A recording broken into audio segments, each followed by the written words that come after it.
maman, chère, honorable, chère excellence, votre satisfaction est notre devoir. Voici la solution rapide. L'Agence congolaise de prestations et services SARL, la solution rapide pour toute activité de transactions immobilières en République démocratique du Congo. Vente,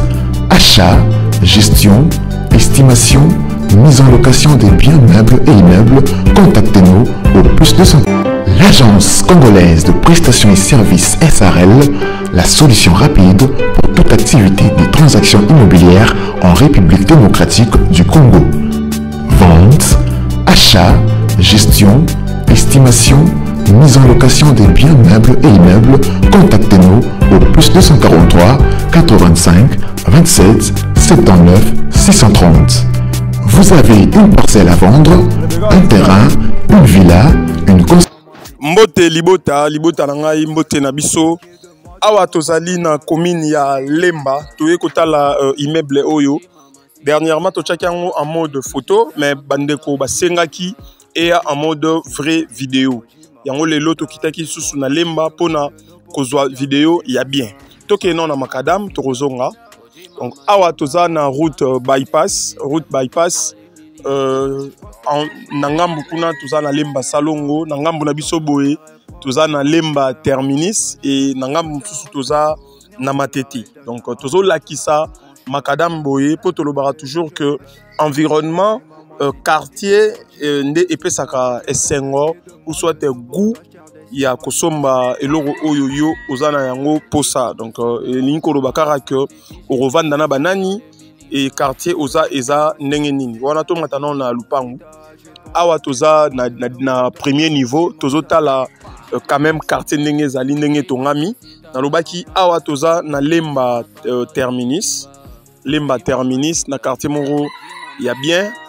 donc okoki koyela na ndenge ya route terminus ou soit okoki koyela na bypass to kotana na nase awa to kiti sikoyo na se pona ko décortiquer ko lakisa lupangu ndenge ezali déjà dans l'entrée des jets to robanda na dimension lupangu na biso eza 8 mètres x 25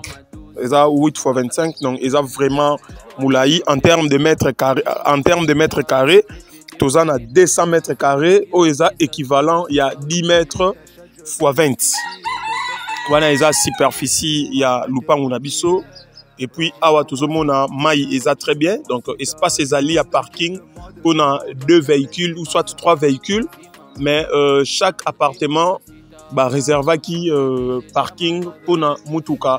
moko donc ezosala biso espace ya 2 ou 3 véhicules donc awa orikocha des jeep na mutuka moko mukie et rovanda très bien.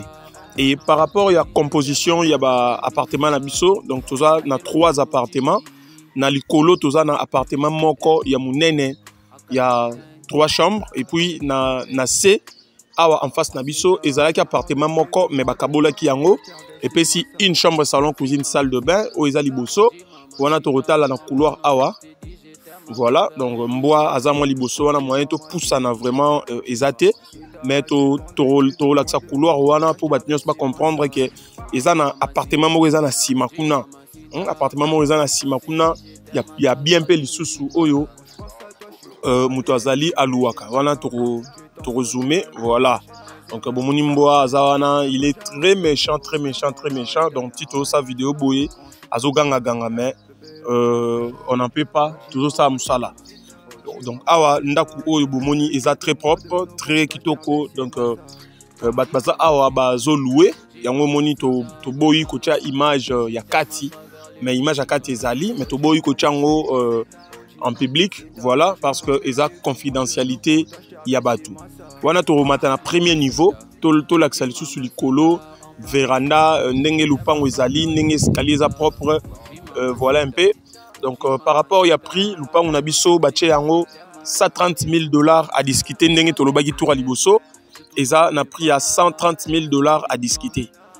eza na commune ya Lemba na Lemba Terminus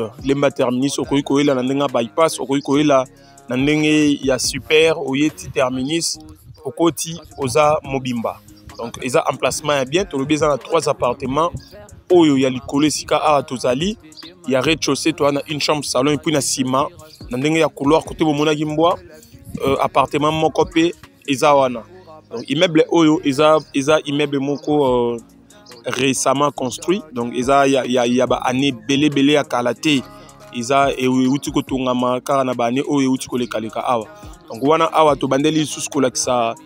quartier oye ba nani revendre na bango ba prix ya ba appartement ndenge ezali tout là et wana biso awa tozo suka to lobi 130 000 à discuter. Bonne chance à tout le monde.